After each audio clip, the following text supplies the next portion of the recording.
एक गांव में एक गरीब ब्राह्मण अपनी पत्नी के साथ रहता था। उसकी पत्नी बहुत लालची, कंजूस और गुस्सैल थी। पंडित अपना घर चलाने के लिए प्रतिदिन दूर दूर तक के गांवों में पूजा पाठ कराने जाया करता था, जिसमें उसे कुछ पैसे तथा आटा मिल जाता था। पूरे दिन कमाए पैसों को वह शाम को अपनी पत्नी को दे देता था, जिससे उसकी पत्नी घर चलाती थी और थोड़े थोड़े पैसे की बचत भी करती थी। एक दिन पंडित को गांव में घूमते घूमते शाम हो गई, लेकिन उसे पूजा सुनने वाला कोई जजमान नहीं मिला, जिसके कारण पंडित को शाम को खाली हाथ ही वापस लौटना पड़ा। पंडित घर आकर देखता है कि पंडिताइन आंगन में झाड़ू लगा रही होती हैं। वह अपनी पतिदेव को खाली हाथ देखकर गुस्से से लाल पीला हो गई। उसने आव देखा न ताव झाड़ू से पंडित की पिटाई करना शुरू कर दी। अब पंडित जी के ऊपर दे दनादन झाड़ू पड़ रही थी, जिसके कारण वह गोल गोल घूम रहे थे। मौका पाते ही पंडित जी भाग निकले, लेकिन पंडिताइन भी झाड़ू लेकर उनके पीछे लग गई। पंडित भागकर एक नीम के पेड़ पर चढ़ने लगे। पंडितानी का गुस्सा अब भी ठंडा नहीं हुआ था। उसने नीम के पेड़ पर ही 8-10 झाड़ू जमा दिए। पंडित जी अपनी जान बचाते हुए नीम के पेड़ से नीचे उतरकर और आगे भागने लगे। उसी नीम पर एक भूत रहता था। झाड़ू की मार देखकर वह भी पंडित के पीछे भागने लगा। पंडित जी ने अपने पीछे किसी को आते देखकर वह और जोर से भागना शुरू कर दी। कुछ दूर आगे जाने के बाद भूत जब उनके नजदीक पहुंच गया तो पंडित जी रुक गए। भूत बोला, डरो मत पंडित जी, मैं भी उस झाड़ू वाली के डर से भाग रहा हूँ, चलो हम तुम साथ चलें। रास्ते में ब्राह्मण ने भूत को अपनी गरीबी की कहानी सुनाई।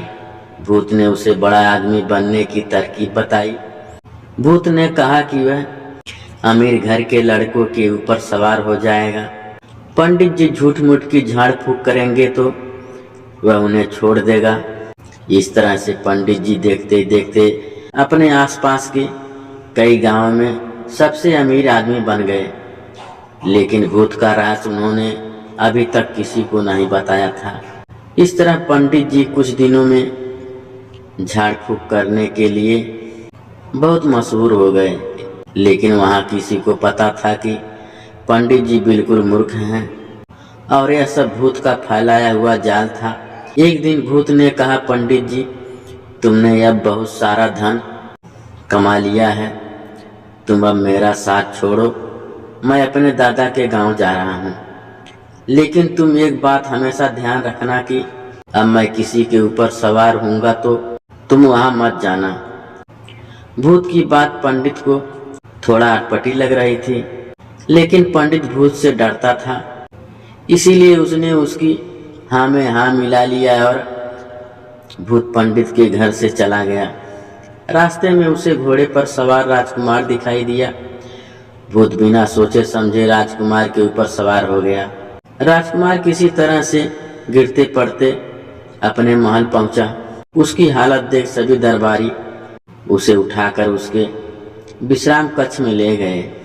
राजा अपने बेटे को ठीक करने के लिए बड़े से बड़े वैद्य और झाड़ फूक करने वालों को बुलाते हैं, लेकिन राजकुमार की तबीयत में कुछ सुधार नहीं होता है। किसी मंत्री के कहने पर राजा पंडित को बुलावा भेजते हैं। पंडित दरबारियों की बात सुनकर समझ जाते हैं कि राजा के बेटे के ऊपर वही भूत सवार है, लेकिन पंडित राजा के दरबारियों को मना भी नहीं कर सकता था। उसने अपना दिमाग चलाया और जब वह राजा के बेटे के पास पहुंचा, पंडित को देख भूत आग बबूला हो गया। उसने डांटते हुए कहा, तुम्हें मैंने मना किया था, फिर भी तुम यहाँ आ गए। पंडित ने हिम्मत से काम लिया और कहा, नाराज मत हो मेरे भाई, मैं तुमसे कुछ बात करने आया हूँ। पंडित जी ने उनके कान में कहा, भाई वह झाड़ू वाली औरत यहाँ भी पहुँच गई है। पंडित की बातों को सुनते ही भूत ने कहा, अरे बाप रे बाप, भागो। वह राजकुमार को छोड़कर भाग निकला। इस तरह से कहा जाने लगा कि मार के आगे भूत भागे।